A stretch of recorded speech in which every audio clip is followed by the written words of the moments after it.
Wawassi Demakuru, village de la sous-préfecture de Beomi, est désormais connecté au réseau électrique national.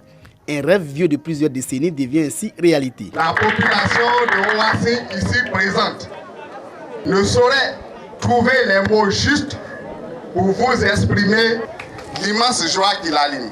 Merci à Monsieur le Président de la République. Cette commodité des temps modernes est une composante du programme social du gouvernement PS-Gouv. Un programme qui électrifie tous les villages peuplés de plus de 500 âmes. Les cadres de Wawassi Demakuru ont salué cette infrastructure. Les populations ont traduit leur reconnaissance au président de la République Alassane Ouattara et à son défunt Premier ministre Amadou Gon Coulibaly. Le président de la République a tenu promesse. C'est un homme de parole, on le sait tous, mais je suis heureux qu'une fois sa parole tenue atteigne mon village. Il me reste un seul village de la commune à être électrifié. Nous attendons incessamment que ce village soit électrifié.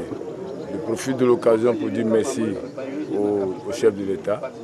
Merci à notre défunt Premier ministre qui ont permis qu'aujourd'hui ce village-là, Wawassi, puisse vraiment être électrifié. Pour le préfet de Beomi, c'est une nouvelle ère pour les filles et fils de Wawassi Demakuru dans la mosse du développement du village. Je souhaite que l'électricité qui arrive dans ce village, qui est donc la lumière au sens physique du terme, c'est aussi la lumière au sens métaphysique. C'est-à-dire que ce village, à partir de ce moment, connaisse un décollage. Wawassi Demakuru est peuplé de plus de 3000 âmes. Le département de Beomi a vu plus de 90% de ses villages électrifiés en 10 ans. L'ex-premier ministre Amadou Gon Coulibaly, jusqu'à son rappel à Dieu le 8 juillet dernier, rêvait de faire de Korogo, sa ville natale, une ville lumière avec des infrastructures modernes. Plusieurs projets de développement y sont donc réalisés depuis la fin de la crise post-électorale pour le bien-être des populations. La voirie présente un nouveau visage. Un point d'honneur est mis sur l'assainissement, la construction d'écoles, l'embellissement de la ville ainsi que la réhabilitation des locaux de toutes les institutions. Après sa disparition, certains cadres s'engagent à poursuivre cette transformation de la cité du Poro. À la sous-préfecture, le nouvel administrateur, Marcelin Deto-Kwasi, décide, lui, de donner un coup de neuf à l'institution qu'il manage.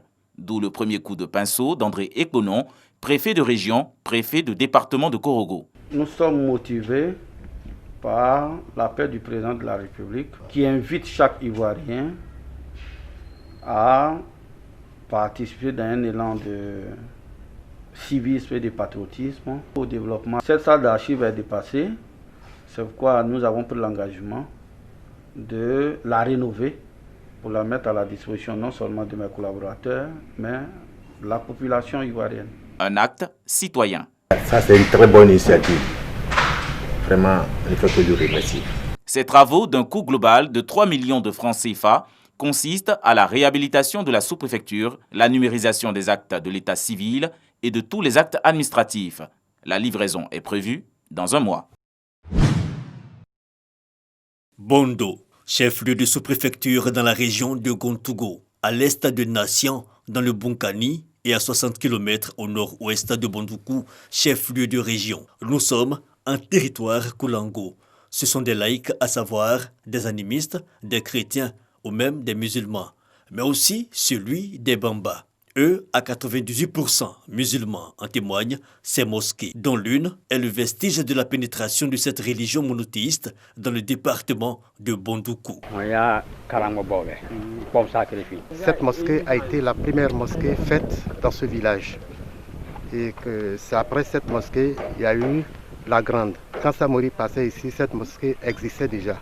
C'est le sable de cette mosquée qu'on a pris pour faire la mosquée de Bondoukou que vous connaissez. C'est Seka Morifi Bamba qui a construit cette mosquée. Il n'a pas prié dans la mosquée. C'est son fils Abdoulaye, il l'a laissé dans la mosquée pour effectuer son hajj. Selon les anciens, le fondateur de ce lieu de prière, par ailleurs collaborateur du créateur de Bondo, qui signifie là où il y a de l'espace, une déformation de Gbongboïne en Koulango, a connu une fin mystérieuse. Lorsque le vieux revenait du Hajj, la situation dans laquelle il a trouvé les villageois ne lui plaisait pas. Voyant les vieux dans une situation qu'il n'aime pas, il a demandé à Dieu en direct que Dieu, le Hajj que je viens d'effectuer, Si c'est un Hajj Mabrour, c'est-à-dire un Hajj qui a été accepté, que tu fasses en sorte que ces personnes-là ne me voient pas. Et automatiquement, il a disparu. Et après, les vieux sont venus trouver son doigt. C'est-à-dire, il est dans la terre, mais le doigt est sorti. Ils ont trouvé son cheval à côté. Ses bagages étaient là. Et lui-même, en personne, on ne l'a pas vu. Une force mystique qui demeure impuissante face aux difficultés d'accès à ce gros village érigé en sous-préfecture en 2008. La distance de 30 km qui le sépare de Yezimala, au fini le bitume venant de Bondoukou, colonisé par les crevasses, est un calvaire pour ses usagers. Voie d'accès impraticable, il faut 4 heures pour parcourir la distance Bondoukou-Bondo, longue de 60 km. Je suis bandé de Penka, ici là-bas 4 heures comme ça. La route là n'est pas bonne. Ici, c'est déjà 9 heures, souvent 10 heures. Les gens sont allés au champ. La route là, tu ne peux pas prendre une voiture pour venir. Il y a une moto là aussi, ça garde notre moto. Cette zone de production par excellence de cajou, de l'igname et de bien d'autres produits agricoles n'a pratiquement pas de gare routière à Bondoukou. Preuve de l'état défectueux de ces routes. Un véritable frein à l'autonomisation des femmes de Bondo, ces dernières organisées en groupement coopératif. C'est la coopérative Korio. Nous plantons du ligname, du manioc, du piment et du maïs. Nous n'arrivons pas à écouler nos produits. Nous n'avons pas d'argent. Nous voulons qu'on vienne nous aider. La route nous pose problème. C'est ça qui fait que les femmes, sans les femmes sont réunies, il y a plusieurs coopératives. Mais pour écouler, tout reste dans les transports. Le dernier reprofilage léger que nous avons connu sur cette route date de 2018. Et depuis lors, nous attendons un véritable reprofilage lourd. Quant à sa jeunesse, en plus des initiatives agricoles, elle profite, ironie du sort, des opportunités offertes par les dégâts de l'état de la route sur les engins servant de moyens de transport aux populations ainsi qu'aux marchandises. Comme la route ne sont pas bonnes, c'est pour cela que toujours on répare moto ici. Bon, c'est moteur toujours, problème de moteur. Et puis problème de piner, tout ça là. Non, parce qu'on prend beaucoup de frais aussi. Il y a un fer qui est cassé, comme c'est un soudeur. Il a envoyé, il est en train de souder.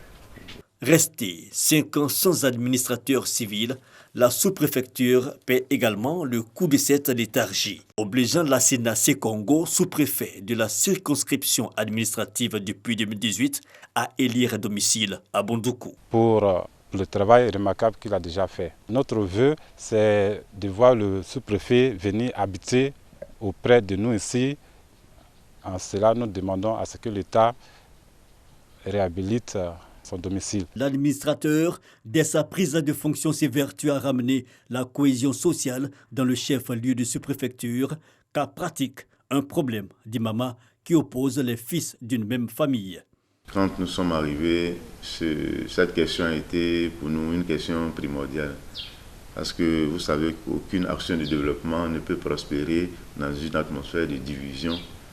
Et donc, nous avons procédé par différentes rencontres.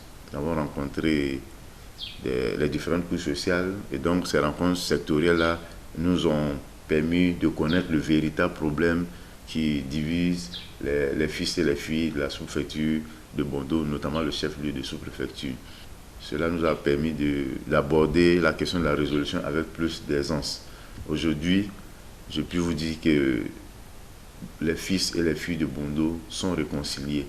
Et la question de l'imam qui pose véritablement problème, nous avons dû désigner un imam intérimaire et depuis lors, les choses se passent très bien. Et pourtant, les prémices d'un développement sont visibles à Bondo. De nouvelles cités, un château d'eau, l'extension de l'électricité, un centre de santé équipé ainsi qu'un collège privé pour désengorger l'unique établissement secondaire public. L'éducation d'ailleurs, une priorité pour l'administrateur civil qui multiplie les initiatives pour une saine émulation chez les élèves de Bondo. Tout est donc mis en œuvre pour le développement qui, selon les cadres et l'autorité administrative, pourrait être accéléré par la communalisation. C'est tout ce qu'on a besoin, surtout si l'État nous fait l'honneur, créant la commune à Bono, ça nous ferait plaisir. La communalisation qui est très sollicitée par les différentes populations apporterait un nouveau souffle au niveau du développement de la sous-préfecture de Bondo. Le rêve des 3000 âmes du chef-lieu de sous-préfecture et de l'autorité administrative est de voir le bitumage de la voie Bondoukou-Nation passant par Bondo et Donvagne. Un réel espoir pour elle, car cette voie permettra le désenclavement total de cette zone de 16 villages aux nombreuses potentialités agricoles favorables au développement du Gontougo et du Bonkani.